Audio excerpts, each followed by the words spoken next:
Welcome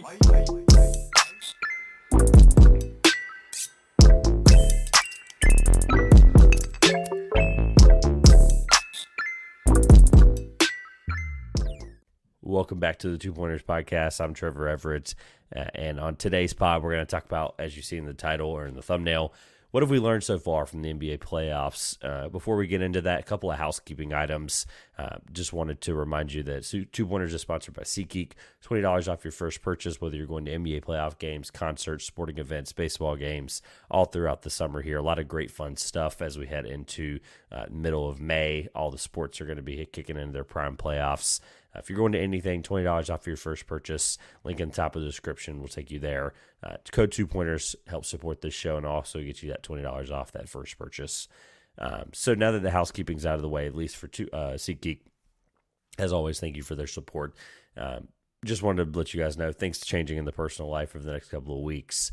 So you'll see some sporadic pods. May not always be Wednesday at midnight in your feed, etc., or in the morning in your feed on Wednesdays. Maybe a little bit of different days. Also based on the playoffs, we'll kind of figure out the schedule as we go. But that's why you didn't see a pod last week. But we did pre-record one while we were on vacation, which was super dope. So you saw the 2 back-to-back pods with Grayson. He'll be back on the show soon to help out with the NBA content as well. Big thank you to him for all his support there. So just kind of give you a nice update there on what's going on. As you see in the title and the thumbnail, what have we learned so far from the NBA playoffs? And this one's kind of timed out where this is through Monday, 5/6/24, so through the 6th of May. So that would include the night of the Monday game. So I'm recording this on a Tuesday afternoon. The thought process here is, obviously, I had some thoughts already through most of the round one. You haven't heard any of my thoughts there. Some of these are overarching kind of storylines that come out of this for the results. A lot of these are resulting of teams that have already been eliminated. But just things to remember, things to look forward to. What have we learned about some of these teams? And that's what we're here to talk about today. So I'll start with last night, because last night the Timberwolves held the Denver Nuggets under 100 points, and that was, they've done that multiple times in the last couple of meetings here. That was the best defensive performance I've ever witnessed. And offensively in the first half, we saw multiple stretches where Anthony Edwards was very ineffective. I know he had started off the game like 1 for 5 from the field, but it was able to still be efficient getting to the free throw line. They got a lot of really good offensive production from Cat. Just overall, the Nuggets, the way they play and how they go through Jokic, there's really not a team that's ever, consistently stopped them, at least even whenever, I know last year they won the title and all of that, but in the past, teams have had to game plan. There was always somebody you were looking to. Obviously, early on, it was Aaron Gordon. Yesterday, he ended up having, I think it was like 15 in the first half or 16, which was an incredible start for him. It obviously ended up not mattering, but the point being is, the game plan was to make Jamal Murray frustrated, right? Obviously, they also forced Jokic into some uncharacteristic turnovers, I think is the right way I would word that. But ultimately, the Timberwolves being legit, and there might not be another team that can stop them on a consistent enough basis. Boston fans have already been in my mentions. I tweeted something like this last night to kind of talk about it, just in an open realm, obviously putting it out there to the world. The plan was not to do this, not to do that until this podcast, but at the end of the day, the Timberwolves are legit, and the defense last night we saw from Nickeil Alexander-Walker and Jaden McDaniels, the ability for those guys to put themselves in space, use their length really well defensively. The Nuggets had no answer. There was literally nothing they could do, and even with their championship experience, they got frustrated, right? They weren't able to respond, even in you heard the commentators talk about in a systematic way, right? Where you try to just get it into the, final 5 minutes of the second half, try to get it under 10, try to use your offense and try to set consistent plays to put yourselves in a position to make the comeback and make it consistently, right? Teams don't just turn around and give up a 15-0 run. That just doesn't happen. I mean, it does, but it doesn't happen consistently. But at the end of the day, I don't, even with Boston, in the East, assuming Boston makes it that far, assuming Minnesota makes it that far, right? A lot of assumptions here. But I'm not sure there's a team that has enough. Boston has a fighting chance, right? Kristaps Porzingis' injuries and stuff, that is going to really hinder them and what they could be offensively. But defensively, I'm not sure there's another team that can match this from Minnesota. Minnesota was the best scoring defense this year. There's a reason for that. We've seen that. They've held teams to what they did against the Nuggets here in Game 2. They're up 2-0. Both these games were in Denver. And at the end of the day, like offensively, if you're going to get this production, and by the way, let me make abundantly clear, as people who watch this know, they did all this without Rudy Gobert, right? He had I believe, the birth of his first child, and this team said, no, we're okay. We'll still be the best defensive team in the West as of right this moment. And then obviously offensively, we know what they can look like when Anthony Edwards is obviously in Game 1. He had 43. We know what they can look like when he has his star game. But if they can get offensive production like this from Cat and consistent effort from other guys down the bench, even like Kyle Anderson had a pretty decent game there as a playmaker, they're unstoppable. The Timberwolves, I think I undervalued them. Obviously, we know that, a top 3 seed for a reason, really solid defensively. Obviously, the question marks for me, I've made very clear and documented on this podcast that it was the final 5 minutes. It was what is their closing lineup? The Mike Conley, where do you move him around? Do you play him in the final 5 minutes? Do you play somebody like Nickeil Alexander-Walker to be defensive anchor and stopper? Obviously, we haven't needed to see that in the first 2 games just because of the offensive production that Minnesota's put up. But the Timberwolves are legit, and there might not be another team that can stop them. And I am willing to hear and open any argument there. But Denver was the team that I thought had the biggest chance to beat Minnesota on the way to a title.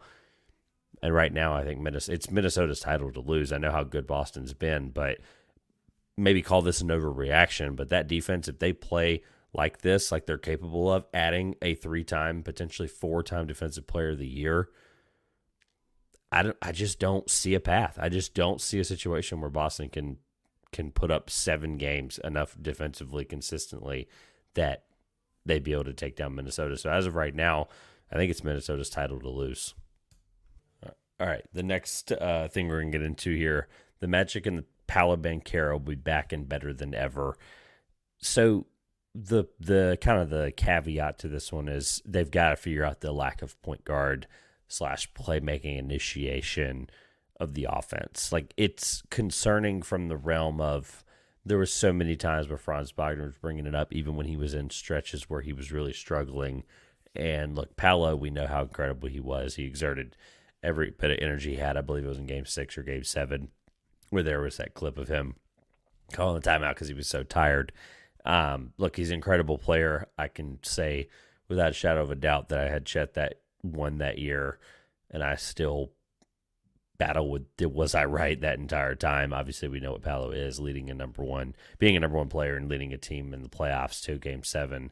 Cleveland was relatively full strength. I don't really think anybody expected the Magic to put this game up or put the series to 7 games. And really the thought process is obviously, okay, they need to figure out a point guard. I know Anthony Black, they're trying to figure out if he can be that guy for them. I don't know. They need I know Markelle Fultz, they've really been happy about the last few years and really been hopeful about his success.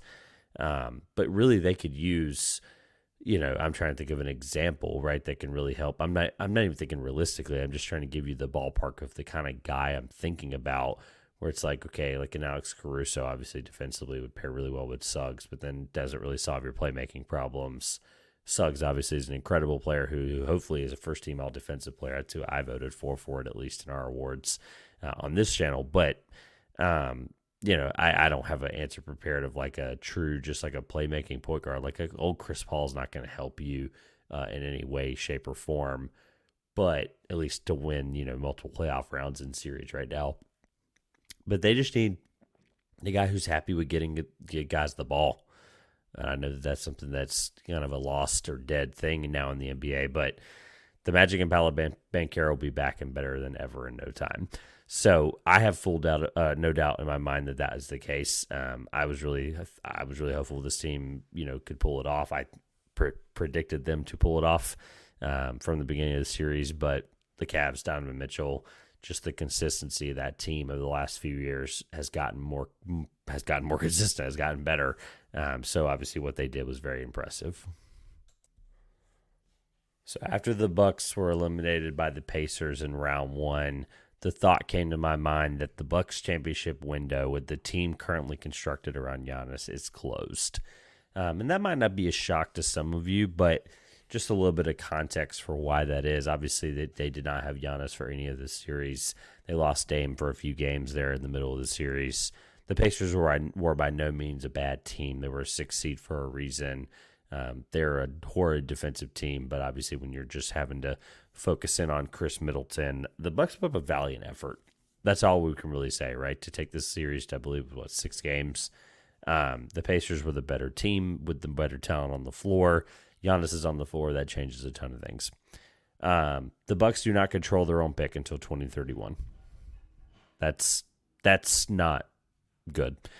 Damian Lillard's defensive liability, especially in the playoffs, as we've seen many times. Chris Middleton, despite the incredible performance in this series, a couple of times hitting some game winners, hitting some buzzer beaters to go to overtime.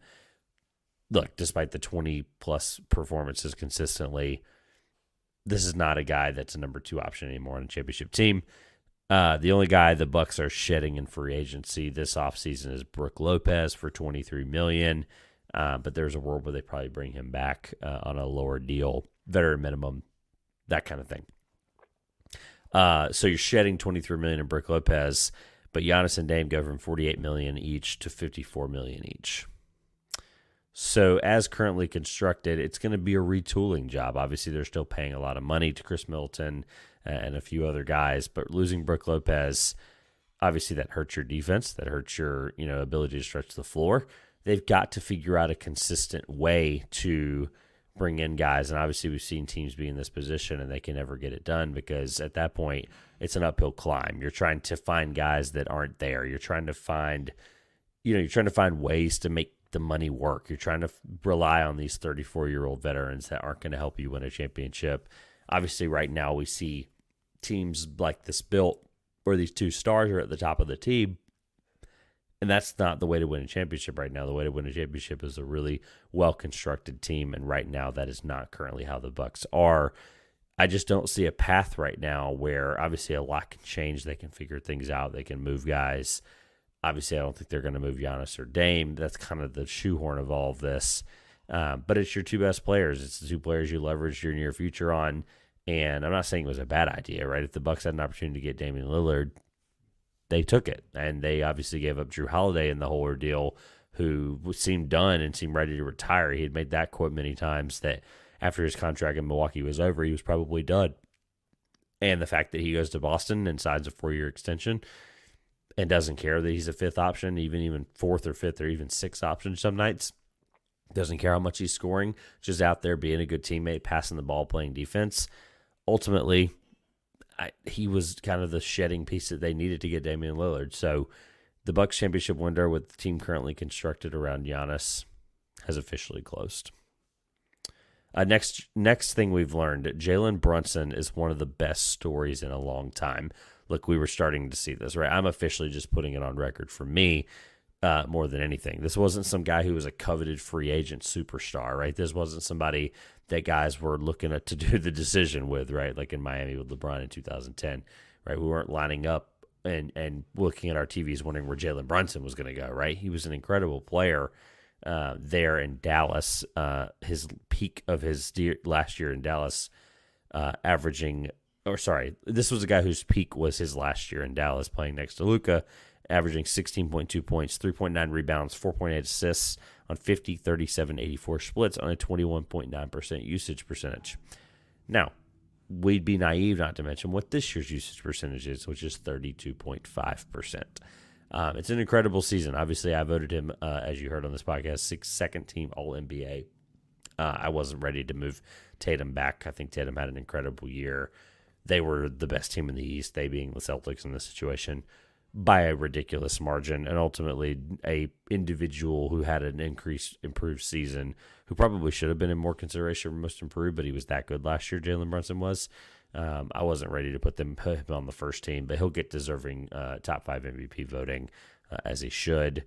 Regardless of the reasoning of the result, whether it's usage percentage, whether it's situation without Randall, whether it's getting some of his guys in there, right? Josh Hart, Dante DiVincenzo, whatever the reason is, a year better, right? A year better as a younger player. I believe he's only 26. He's 22 when he came to the NBA. Point being is he's revitalized what this team means in New York, what this team means to the fan base. He's reignited all of that, right? Like, this is a team where we'll have the ebbs and flows, and they're always going to be relevant. They're always going to be cared about, and they're important. But, like, let's be honest, the Knicks fans just turn it up a notch whenever they are doing well, especially playoff success, right? He obviously broke Bernard King's, 40-plus year playoff scoring record, which is incredible, and I think it's well-deserved that it's been broken, right? This is something that's like Knicks basketball lore. And then he also, brought a team back to a place where in the second round they're fighting and competing. The last time they really did that was a few times there in the early 2010s when they had Carmelo Anthony. And I think the hype actually might feel a little bit bigger now because this team feels like, it's still kind of improbable, even though they're the 2 seed, right? They don't have Randall. They lost OG for a good amount of time. Jalen Brunson's been so good that there's a sense of almost delusion amongst Knicks fans where it's like, look, none of them are like out here. I say none of them. None of them that I hear or talk to or interact with are saying that they're going to make this ridiculous playoff run and make the finals. They know that it has to go through Boston. But there's almost this sense of just like, we're really good and we're winning games. And like, I still don't understand sometimes how this team wins games, right? This is a Tom Thibodeau coach team that I've had questions about Coach Tibbs for the last five or so years, right? They're playing, a decently deep rotation. This is not something this is very typical of a Tibbs team, right? So we're seeing guys play. We're seeing good rotations in there. We're not seeing Julius Randle out there, which is obviously a big change for how this team is built and ran offensively and defensively. And Jalen Brunson's been that good that he's weathered all of that storm.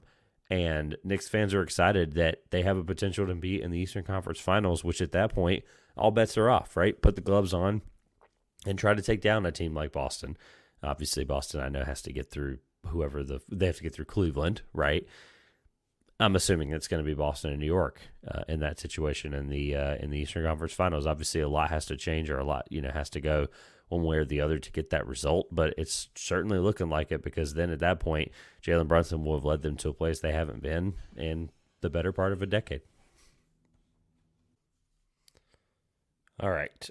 This one should come as no surprise to really anyone that follows basketball in the last, 6 to 8 months. But Phoenix is screwed. Like, they're just completely and entirely screwed. That's short-term and long-term. You're paying 36-year-old Kevin Durant $51 and $54 million to the end of next season. Paying 31-year-old injury-prone Bradley Beal $50+ million a year until 27-28. Devin Booker's making 53, 57, and 61, over 61 million through 28-29. That's probably the best deal they have on the books, believe it or not.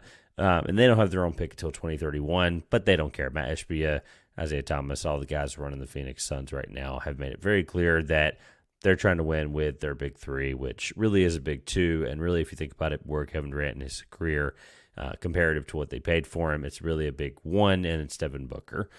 I have no idea. I've seen, places like Pick a Side float around, what you could get for Kevin Durant. You're not getting the package you think you're getting for him anymore, unfortunately. And then Booker, it really is a team like, Orlando or Miami, or a team that's in full-fledged, or New York, who has the full-fledged resources and assets to go out and get somebody like Devin Booker. But really, at that point, you're leveraging, like we've seen many times, you leverage all of your depth. You leverage everything you have to get a guy like Devin Booker, and ultimately you're in the same place Phoenix is. So they're just screwed. Like, I cannot for the life of me figure out or understand how Phoenix goes about this over the next few years. They try to figure out, I know they had Grayson Allen, they extended him 4 years, $70 million, I believe is what the number ended up being.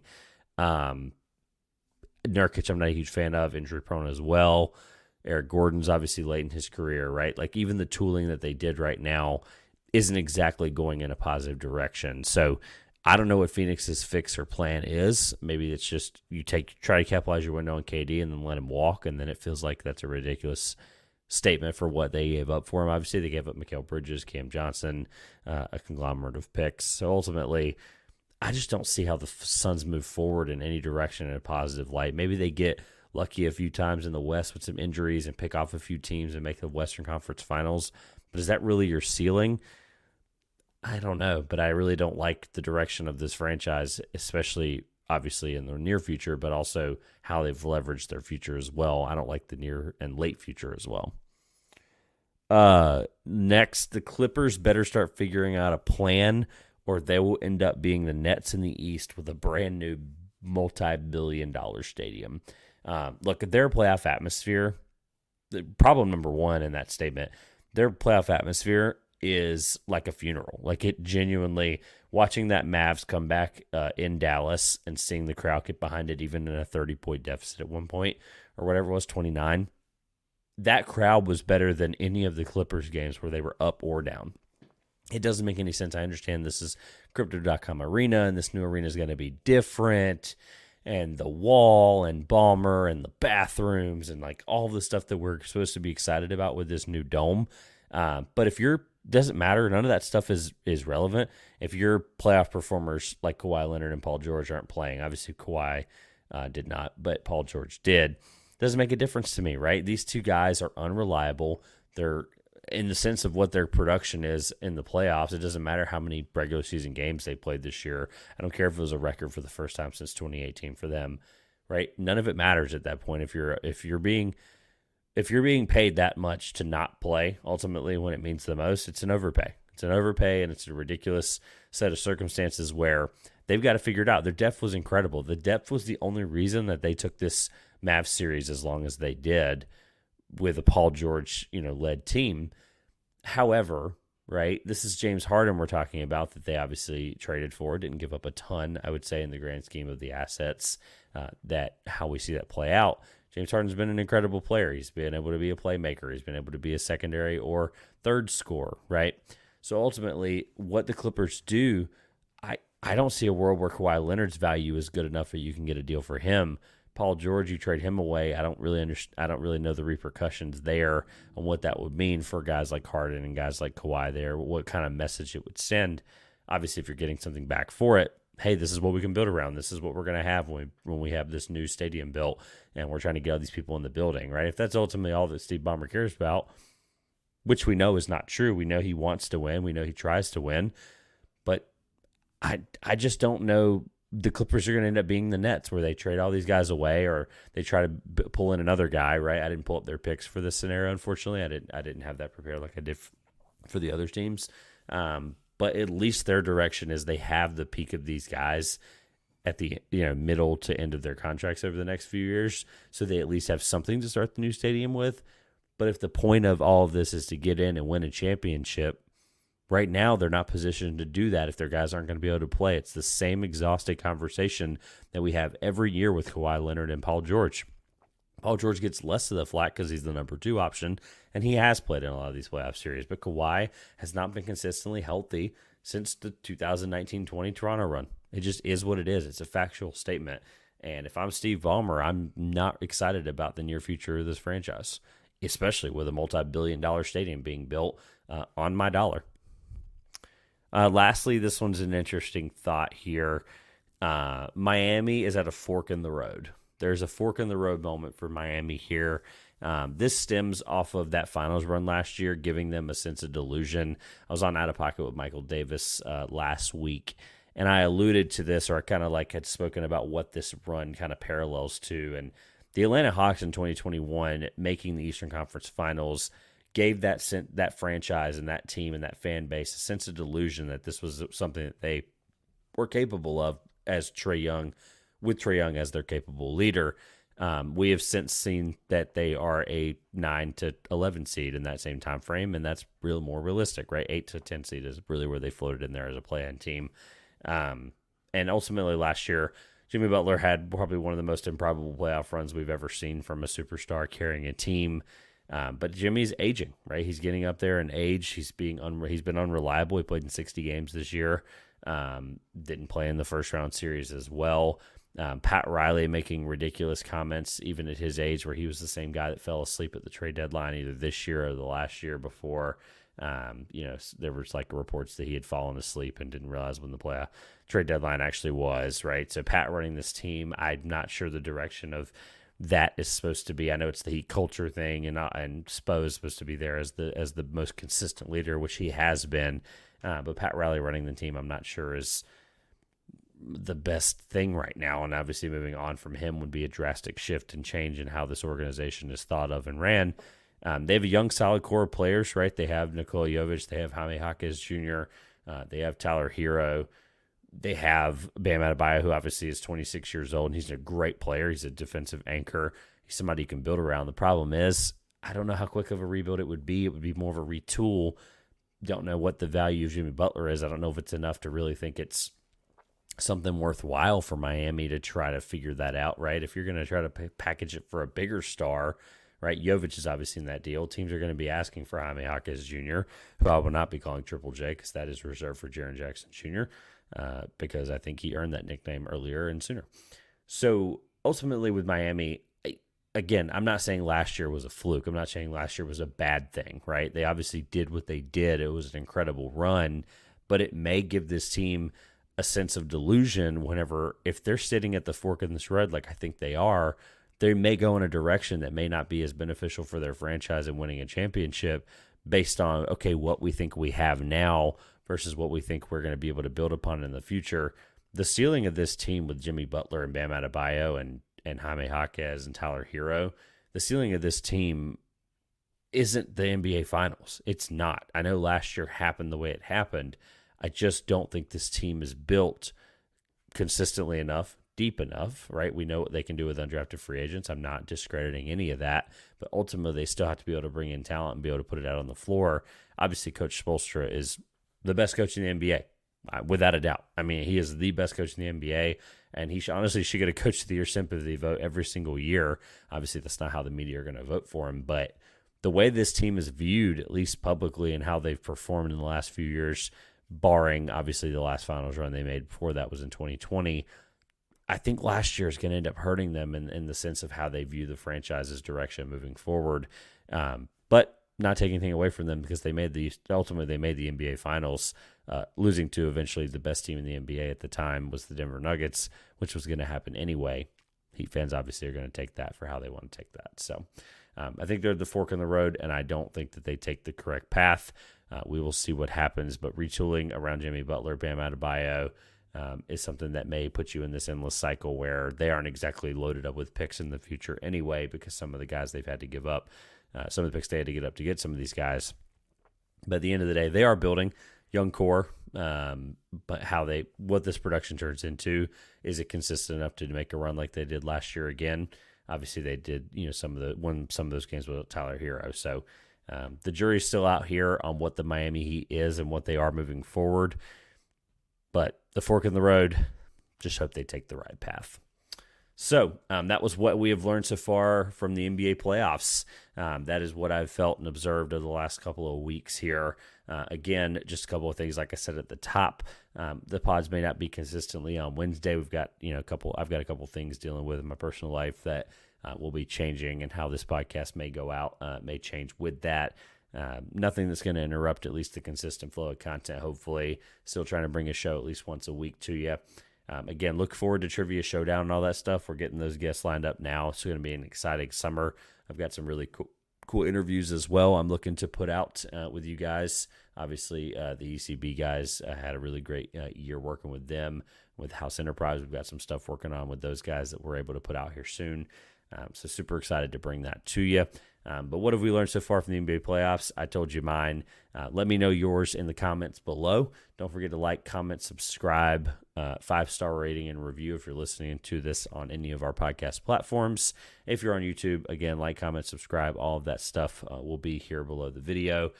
Don't forget to use code 2pointers, $20 off your first purchase, or SeatGeek.com, link in the top of the description. Remember, SeatGeek is a ticketing app that you're able to get a deal score, make sure that you're getting the best possible value for your seat. You're able to see a picture or view of your seat from the app before you even buy the ticket, before you even go to the arena. No one else has that, which is a really cool feature there. SeatGeek.com, link in the top of the description. Remember, use the code 2pointers, TWOPOINTERS. That's $20 off that first purchase, and that does help support this show to be able to bring you guys content as consistently and as best as humanly possible. So that being said, hope you enjoyed the episode. This has been the Two Pointers Podcast. I'm Trevor Everett, and we will see you soon.